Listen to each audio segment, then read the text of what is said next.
चलिए और अब रुक करेंगे अगली बड़ी खबर के साथ में। देहरादून से जुड़ी हुई ये बड़ी खबर, जहां सीएम धामी का आज झारखंड दौरा रहेगा, जहां पर एनडीए प्रत्याशी के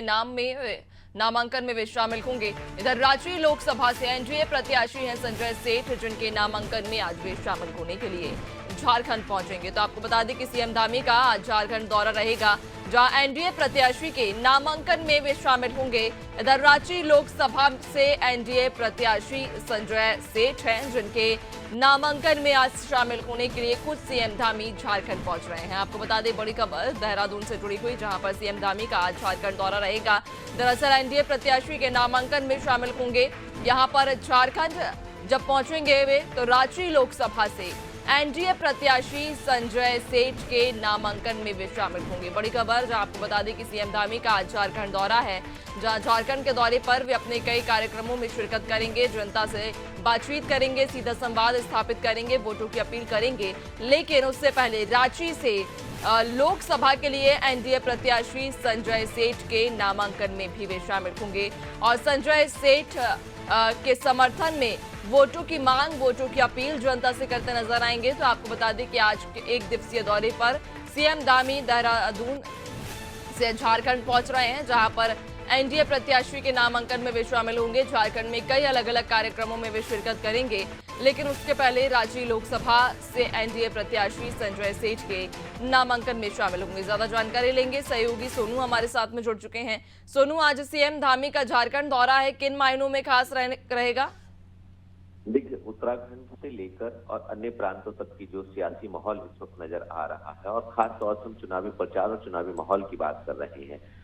इसके लिहाज से पार्टी के जो वरिष्ठ नेता हैं, पार्टी हाईकमान के लिहाज से मुख्यमंत्री पुष्कर सिंह धामी का आज का दौरा बहुत महत्वपूर्ण माना जा रहा है, क्योंकि लगातार मुख्यमंत्री पुष्कर सिंह धामी युवा मुख्यमंत्री के नाते उत्तराखंड के क्योंकि चुनाव हो चुके हैं और अलग अलग समय पर अलग अलग प्रांतों में जो पार्टी से संबंधित जो प्रत्याशी हैं उनके चुनाव प्रचार में चुनावी जनसभाओं को संबोधित करते हुए नजर आ रहे हैं। नामांकन पत्र दाखिल करने के दौरान जो शक्ति प्रदर्शन प्रत्याशियों के स्तर से किया जा रहा है उसमें शामिल हो रहे हैं, रोड शो जो हो रहे हैं उसमें शामिल हो रहे हैं और जनसभाओं को एक के बाद एक संबोधित करते हुए नजर आ रहे हैं। उत्तराखंड की धामी सरकार ने चुनाव से पहले तक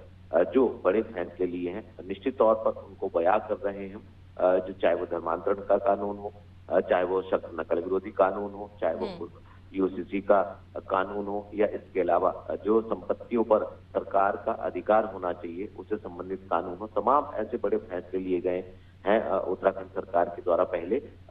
जो देश के लिए नजीर बन रहे हैं। तो ऐसे में इन पहलुओं पर फोकस करते हुए मुख्यमंत्री जनसभा के दौरान नजर आते हैं, और जब नामांकन किसी प्रत्याशी का होता है और उसमें मुख्यमंत्री पहुंचते हैं तो निश्चित तौर पर कहीं ना कहीं मैसेज जाता है। तो पार्टी के लिहाज से, प्रत्याशियों के लिहाज से और सियासी चुनावी माहौल के लिहाज से मुख्यमंत्री पुष्कर सिंह धामी का आज का दौरा काफी महत्वपूर्ण माना जा रहा है। बिल्कुल, यानी कि आज का दौरा कई मायनों में महत्वपूर्ण है, लेकिन जिस तरह से पार्टी ने लक्ष्य रखा है कि अब की बार 400 पार, यानी कि एनडीए के साथ मिलकर बीजेपी का ये लक्ष्य है कि इस बार 400 पार से ज्यादा सीटें जीतेगी, और उसी के तहत हम देख भी पा रहे हैं कि लगातार प्रचार प्रसार तो तेज किया ही जा रहा है। लेकिन अगर हम संजय सेठ की ही बात करें, जो रांची से एनडीए के लोकसभा प्रत्याशी हैं, क्या कुछ समीकरण यहाँ पर हैं, और क्या लगता है आपको जब यहाँ पर सीएम धामी पहुंचेंगे, उनके लिए प्रचार करेंगे, तो कितने समीकरण बदलेंगे? देखिए, निश्चित तौर पर जो प्रत्याशी हैं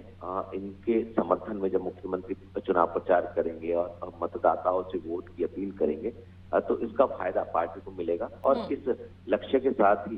ये रणनीति के तहत मुख्यमंत्री को स्टार प्रचारक बनाया गया है। चूंकि लगातार पार्टी ये कोशिश कर रही है कि सभी राज्यों में बेहतर प्रदर्शन चुनाव के दौरान हो, जिन क्षेत्रों में अभी तक चुनाव हो चुके हैं वहां भी बीजेपी को अच्छी खासी बढ़त मिलेगी। इस रणनीति के साथ ही बीजेपी आगे बढ़ रही है, और जो एनडीए के जो प्रत्याशी हैं उन सहित 400 पार का जो लक्ष्य बीजेपी ने रखा वो पूरा होगा। बीजेपी इस उम्मीद के साथ चुनावी मैदान में है, और तमाम जो विरोधी दल हैं उनको लगातार परास्त करने की रणनीति बीजेपी बना रही है। तो निश्चित तौर पर जब एक राज्य के मुख्यमंत्री दूसरे राज्य के जब प्रत्याशियों के समर्थन में पहुंचते हैं तो इसका एक बड़ा मैसेज जाता है, और इस बड़े मैसेज को देने के उद्देश्य से ही उत्तराखंड के मुख्यमंत्री, युवा मुख्यमंत्री पुष्कर सिंह धामी को स्टार प्रचारकों की सूची में शामिल किया गया है। और अब उसी सूची के तहत जो अलग अलग राज्यों में मुख्यमंत्री चुनाव प्रचार करने पहुंच रहे हैं और पार्टी को इसका निश्चित तौर पर आने वाले समय में जब चुनावी परिणाम सामने आएंगे, जब मतगणना हो रही होगी, तो इसका फायदा पार्टी को मिलने वाला है। बिल्कुल, यानी कि एक तरह से देखने को मिल सकता है कि सीएम धामी जब यहाँ पहुंचेंगे तो जनसभा को जब संबोधित करेंगे तो कई सारे समीकरण भी बदलेंगे। खैर, देखने वाली बात होगी 4 जून को जब निर्णय सामने आएंगे क्या नतीजन रहा, जनता ने किसे चुना। बहुत शुक्रिया, बने रहेगा और भी अपडेट्स लेंगे।